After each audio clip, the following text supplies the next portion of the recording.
Okay. So, when I thought about the title for the talk today, I realized that it really might cause some confusion, and you might think that I was cheering on the Modesto baseball team. Go Nuts! But I assure you that's not what we're doing here today. So bear with me as we continue our month of sizzling in spirit, and join me, if you choose, as today we purposely go nuts. Okay, how long has it been since you've gone nuts? Anybody? The question could really be interpreted in a myriad of ways, couldn't it? And some perhaps not so great. But today we interpret it in a way that takes us deeper into the sizzling excitement of working in harmony with spirit. And you've probably already figured it out that N.U.T.S, N-U-T-S, is an acronym. And I really do love my acronyms, and I love using them. So it stands for Never Underestimate the Spirit.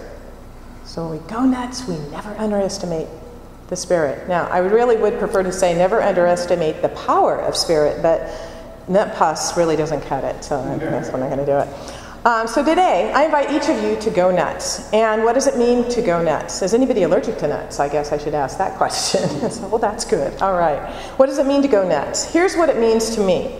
It means day by day to build a bigger believing, a greater trust in Spirit. It means to deepen our understanding of our relationship to and in the divine.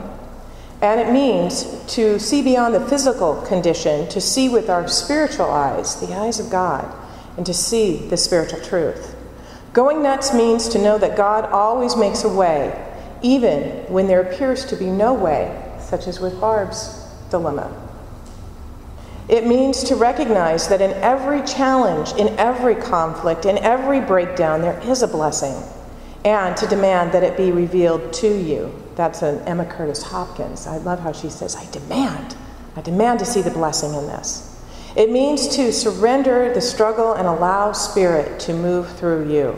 That's what it means to me to go nuts. And that's what it means to never underestimate the Spirit. So you want to go there today? Are we all on board? Great. All right. Having said that, I have a caveat. With our finite intellectual mind, we really can't help but underestimate the Spirit, because the human intellectual mind simply cannot fully comprehend the omnipotent, cannot completely grasp the omniscient, and cannot truly perceive the omnipresence of Spirit. We just can't encompass that because our minds are finite. At least mine can't. Maybe you can. But just think about everything that's going on. The timing to make the universe run, without the planets and the stars crashing into each other, all the way down to everything in nature on Earth and how it all works out perfectly. There's always enough food for nature to keep surviving, to our bodies and the intelligence within that beats our hearts and directs our cells to do what they do to keep us nourished and alive and functioning. So it's true that we can't help but underestimate the Spirit. But nevertheless, as we grow in consciousness of ourselves as divine Spirit, we can begin to comprehend and experience the things of Spirit more fully. Religious science teaches us that there is no separation between God and ourselves. We are in God and God is in us. The only separation exists in our minds and in our own beliefs. The only thing that keeps us from fully expressing fully and freely in this human experience is our belief in separation. Ernest Holmes once wrote, "There is nothing in the universe that limits you, or that would or could desire to limit you. There's nothing in the universe that withholds from you, because in doing so, it would withhold from itself. You are some part of its purpose. The Spirit seeks, urges, pushes against you to fulfill itself. No matter how abundantly the horn of plenty may pour out its universal gifts, there must be a bowl, a cup, a bucket, a big chalice, right, of acceptance or expectancy, or the gift cannot be completed." How big is your cup? How big is your bucket? How big is your, what's your container for receiving all of this? The power of Spirit knows nothing of big or small, significant or insignificant. The power of Spirit makes no distinction between a day unfolding perfectly and a body set free from cancer, or a relationship restored to peace and harmony. The power of spirit makes no distinction between a wonderful new suit on sale and financial disaster averted. The power of spirit makes no distinction between big demonstrations and little demonstrations.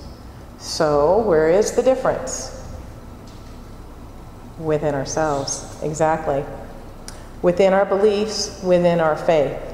Within our ability to know that God makes a way where there appears to be no way. Within our ability to see beyond the physical and to see the spiritual truth. Within our ability to call forth the blessings from our challenges. Within our ability to surrender the struggle and let God work through us. And that's where the difference lies. When we underestimate the Spirit, we forget that we are co-creating with the divine. Isn't it time that we go nuts with that idea? Isn't it time that we go nuts with our spiritual possibilities? Right?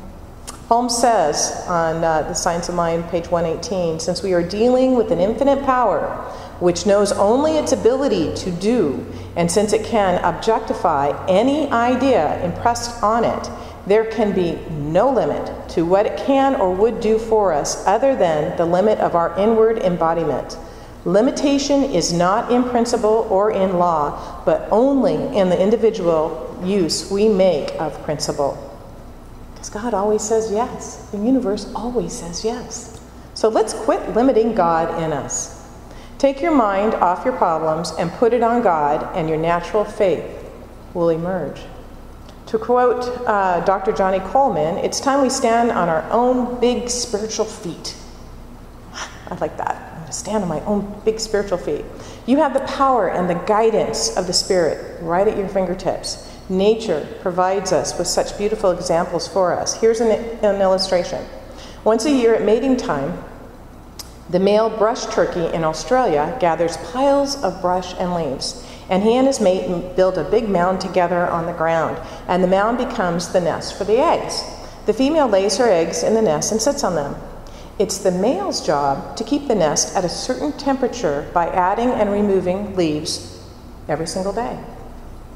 You see, the eggs will only hatch if the temperature in the nest remains constant. So during the day when the sun is high, he removes leaves from the nest. And in the evening, as night falls, as the temperature drops, he adds leaves. Scientists have studied these birds and have found that the temperature in those nests never varies more than by 1 degree. Is that amazing? How does that male brush turkey know how to regulate the temperature so precisely? The guidance of spirit, right? I mean, that's the only intelligence that could possibly be working through this bird. And of course, he doesn't know enough to underestimate. He's not arguing with spirit, is he? Saying, I really think we need more leaves here now, don't you? This is too many leaves. Are you sure this is enough leaves? I don't know. You know, he just knows. He's guided and he trusts.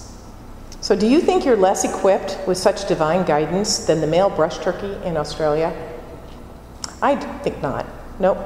Because we think we are, we are. Because we think we are. It's all in our thoughts. Change your thinking, change your life. Our great New Thought teachers all have told us that in our ignorance of the truth, we have misused the highest power that we possess. So great is this power and so complete is our freedom in it that the misuse of this power has brought upon us the very conditions from which we suffer. We are bound first because we are first free. The power which appears to bind us is the only power in the universe which can free us. And so we suffer, not because suffering is opposed upon us, because we are ignorant of our true nature and because we underestimate the Spirit. The universe works for us by working through us and is us always. It cannot work for us any other way. Nothing outside of us is going to come in and say, oh, we forgot. You're king. Here's all your riches. Here's your kingdom. It doesn't work that way. It has to come through us. It's not going to come from the outside in. It spreads itself over the whole universe and shouts to us from every angle, but it can only become power to us when we recognize it as power. We cannot recognize that it is while we are believing that it is not. We can't have both. There can't be duality. So we can't believe that it's not the great power and believe that it is. It won't work. That's from Science of Mind, page 36. So, I invite you today, wherever you are in your life experience, to recognize this power and go nuts. And I actually brought nuts to share. So, you may each take 1 or 2 or 3 packs, because we've got plenty, and pass them around. Oh, they're individual. Oh, they are. You bet. So you can take a few to remind you to go nuts throughout the week. Yes. You know, I have another acronym. Well, I know I'm not done yet. You can share your acronym at the end. Okay. Thank you. So go nuts, and day by day, build a bigger believing, a greater trust in spirit. Deepen your understanding of your relationship to and in the divine. See beyond the physical. See with your spiritual eyes. See spiritual truth. Know that God always makes a way where there appears to be no way. Recognize that in every challenge there is a blessing, and demand that it be revealed to you. That's going to be my mantra this week. I'm going to demand that if a challenge appears, that I see that blessing right now. And finally, surrender the struggle and allow Spirit to move through you. There's really no better time to do this. There's really no better place to do this. And there's really no better hour to do this. In fact, right now, this is the moment to go nuts. And I think I'm going to join you. And so it is.